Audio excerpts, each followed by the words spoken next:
Hi everyone, this is Nancy L.T. Hamilton, and we are going to be doing a magnetic clasp. This is the design here of the one we're doing. You can put anything around here. I was even thinking you could drill a little hole and wrap wire and then drill another hole and solder them in place if you wanted to. You can leave it plain like these. These are plain. It's up to you on how you handle that.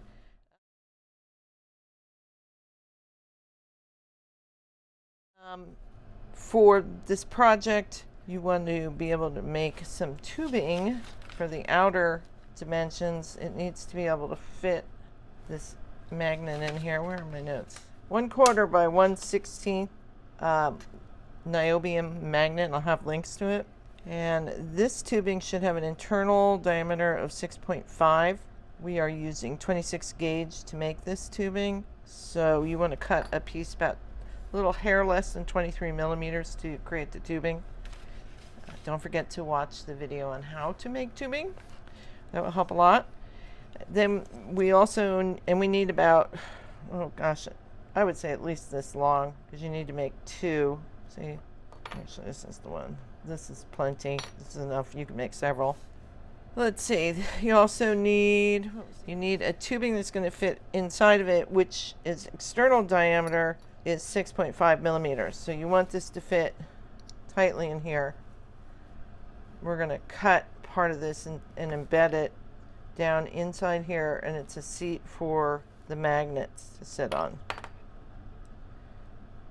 so that we can adjust how high it sits up. So you'll need that. You'll need a 20 gauge 3 millimeter jump ring, and a 7.5 millimeter 16 gauge jump ring. If I think of anything else, I'll mention it along the way.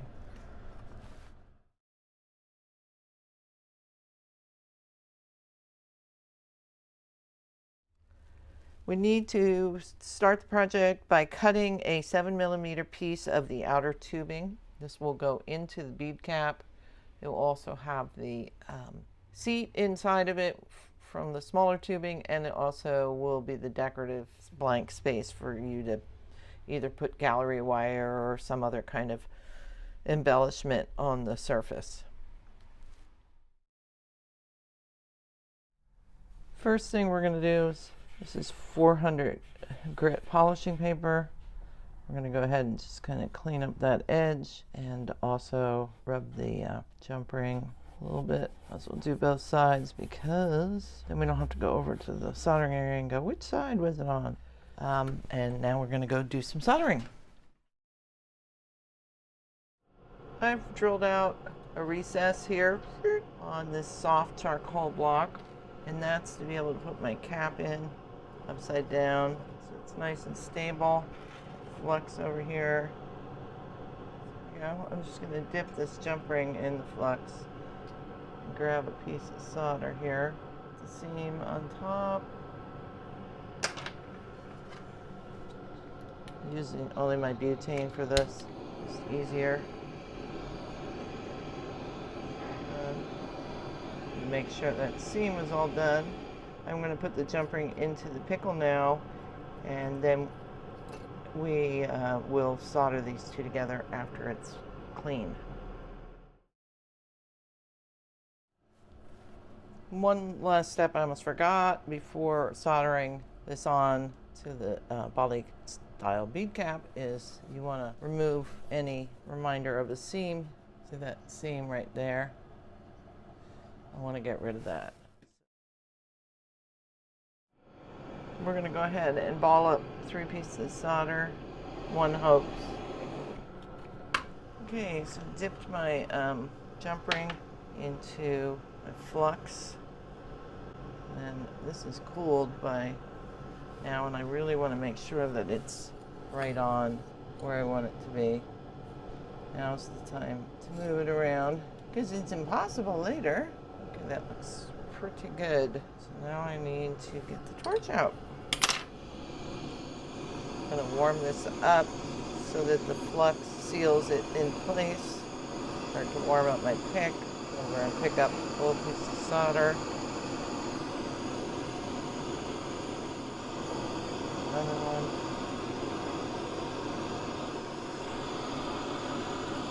Okay, that looks like it's soldered. So now we need to punch that, and we are moving on. There we go. Isn't it lovely? Now we need to attach these two pieces together. Oh, I was going to show you how to do this. I almost forgot. You want to start out with a really square, clean edge on this.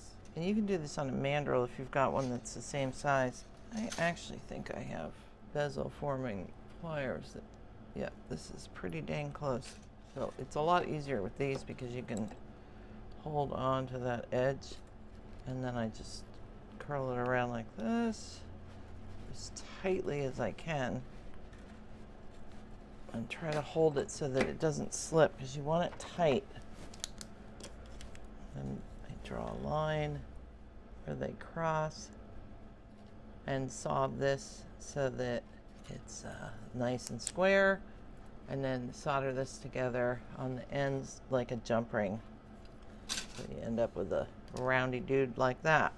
So it fits in here, but these ends probably have gotten compressed a little bit, these little crown tips. So I'm going to open them up, kind of like opening up prongs on a setting. Push them back down when we're done. Let's see if I can get in from the top this time. Okay, so there we go. So now it's in place. And what are we going to grab? I'm going to grab a little bezel pusher. Bezel pusher, I'm going to push these back in place. Okay, I'm going to make sure it's flush on the bottom. We are now going to turn it this way and flux and drop some solder down on that seam. All right, now I'm going to warm it up.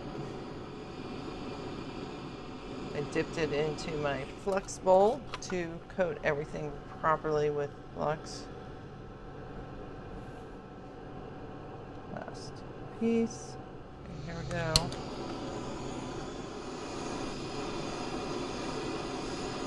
Come on, flow around for me. Okay. Hopefully that got everything. I won't be able to tell until after I pickle it. I may need to put a little more there, but I don't know if that's just muck. So into the pickle we go. This is our bead cap with the soldered on ring. Here's the tube with the gallery wire on it. Make sure that's in there. It should just fit right in. Okay, torch. Now we need to put on our solder. I'm going to ball up the solder.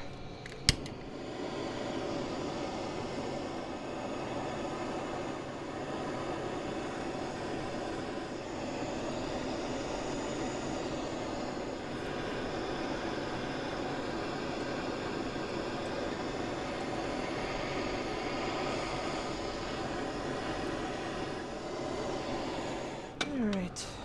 See if that was enough. May have to put more on. A little charcoal barbecue going on here. All right, into the pickle pot we go. After you get your little doodah clasp, I think is the official name, you can see that I've got a little solder one piece here. So I'm going to hold this in the miter cutting vise if I can. If not, I will find another way to hold it and file off these lumps until there's no seams between the two pieces that we soldered together. You don't want to see any lines showing where the two pieces are soldered together. Make things pretty. While I've got your attention, I want to show you just a little trick about that I use for cleaning up the interior. So make a cone and then just twist this around in here to clean up any burrs or round up that interior edge a little bit. You can do that in here as well as on this tubing. So get that out. I'm going to take off my edge burrs.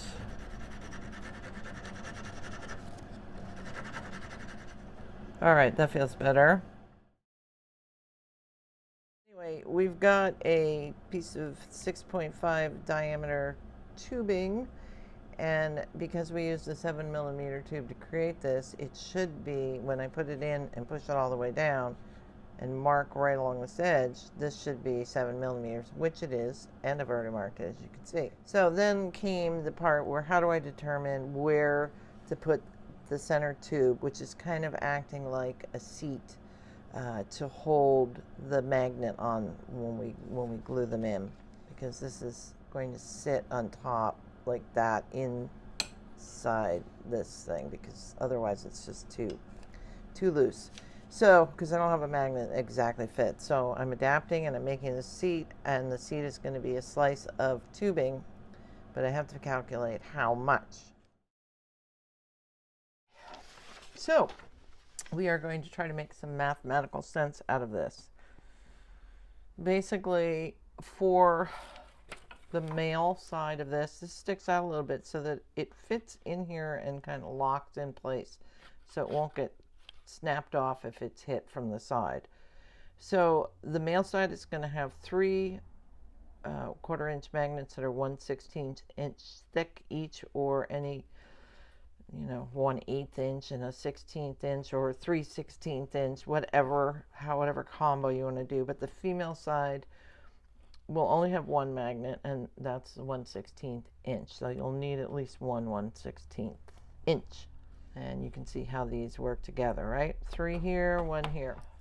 To determine how much tubing to cut, so here's our tubing down in here, which is acting as a seat for the magnet. The interior, if you're using the same tubing that I discussed earlier in this video, when I put the tubing into the clasp, it's 7mm long. So we're taking the number 7 and we're going to subtract 2 magnets from it, and we'll come out with 3.825, because there's actually 4 magnets involved in this process, and if you took 1 over here and kept 2 over here, they would meet flush. But since we're removing 1, we're making this one longer.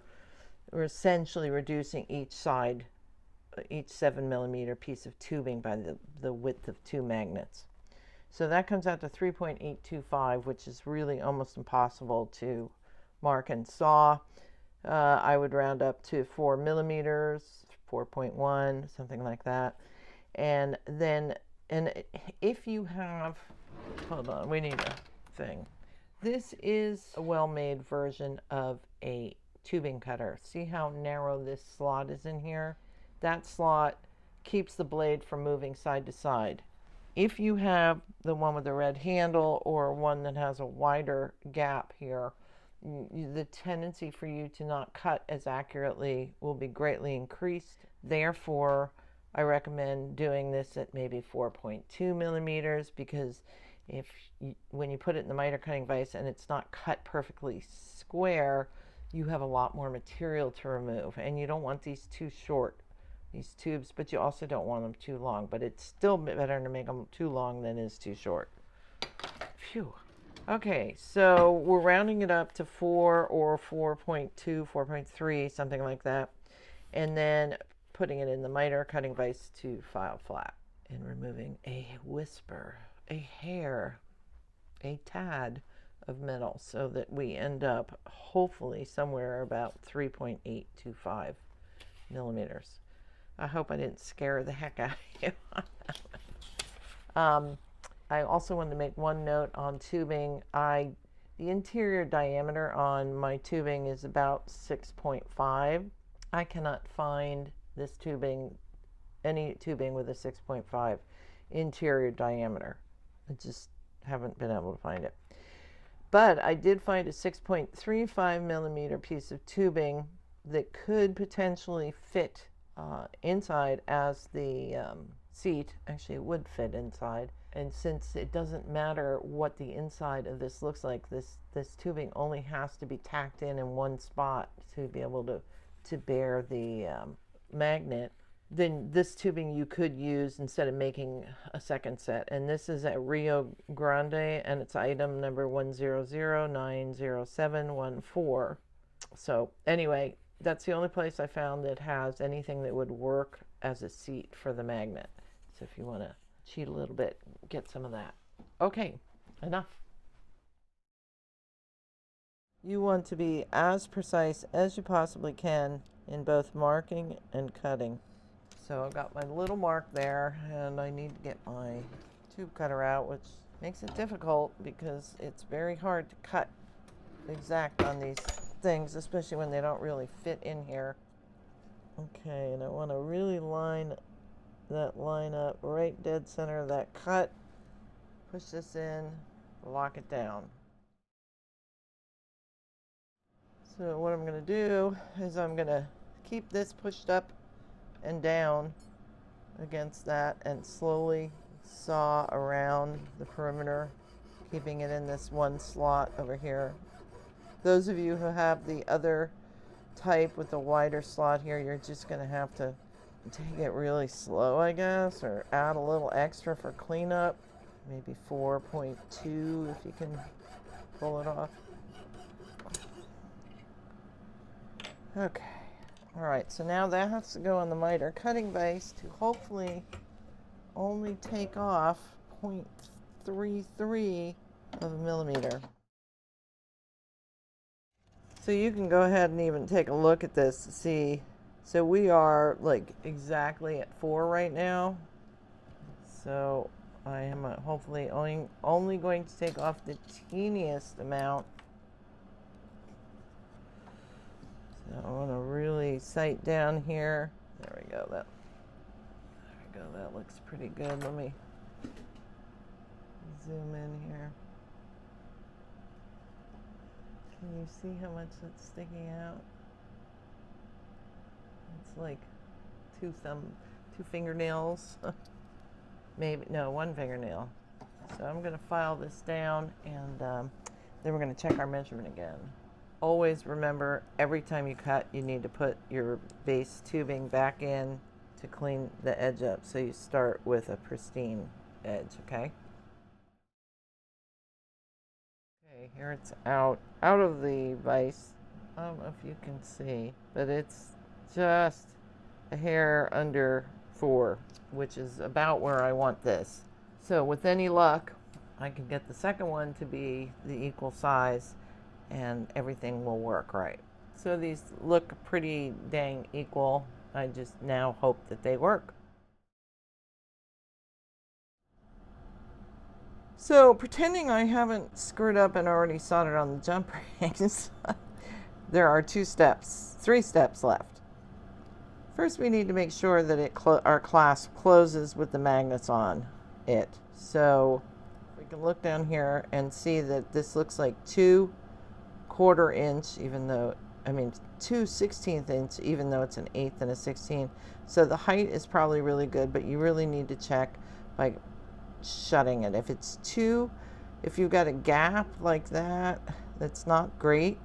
And you may have to take desperate measures, like getting a, magnets are so much fun. Getting a ball burr that fits the opening and going in and taking some of the material away from the sleeve in here. But this fits, so our next step, I think there's 4 steps then. Wait, so 1 is checking the fit, 2, making sure these are all the way in, soldering these into the setting, pretending that we're soldering on the jump ring at the end here, and the last one would be gluing the magnets in. So we're almost done. Yippee! So the first thing I'm going to do is make sure my tubing is all the way down. And I've got it propped up. I'm hoping the jump ring doesn't fall off. because I am using, I'm using easy solder. You should probably use medium and put your jump ring on with easy. Don't often use that, but for this case, I think you need to. All right, on with the oxygen generator, using my little torch for this.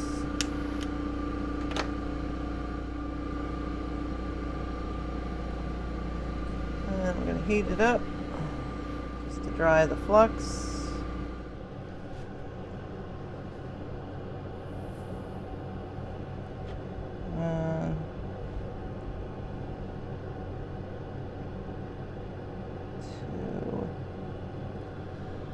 Third one fell in there and I don't want to go hunting. Okay, let's see if I can show this to you. See, the solder is up on the wall of the inner tubing.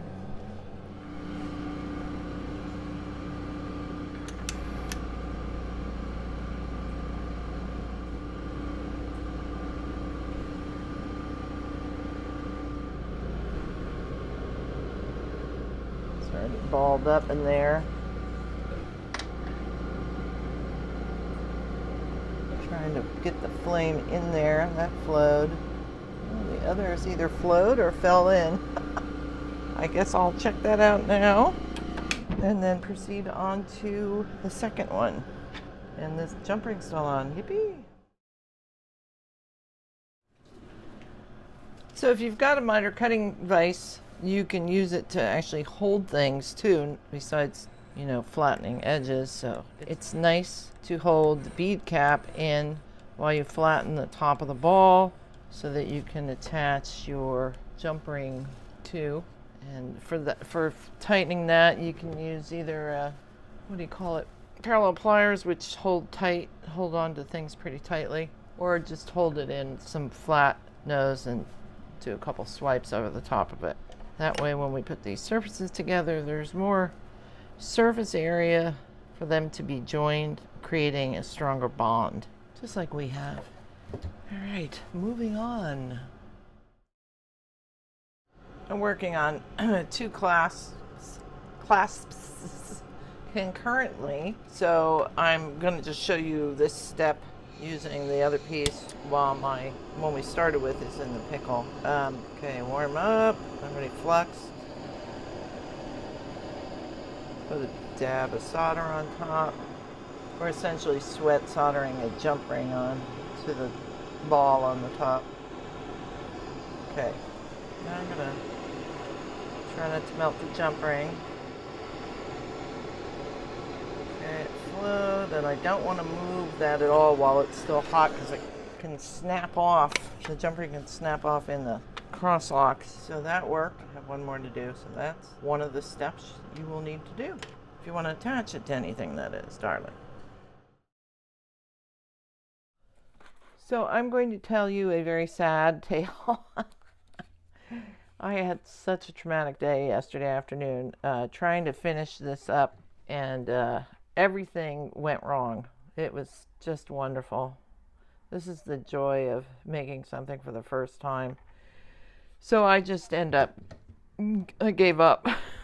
but not before trying to fix the problem. So what happened was, somehow, see how these are marked B and B? Well, I didn't think of this system yesterday. This bottom is going to be in the bottom on the male side. So I've got a 1/16 and a 1/8. And then this bottom is going to be on the female side. Yesterday, somehow I glued in the magnets, but the polarities were reversed. So I put it together and it's like, no. So they were hardened, the epoxy had hardened. It was just fabulous. So that made me want to cry. I also used, on the other clasp, I used this stuff, and the magnet never glued in properly on this one.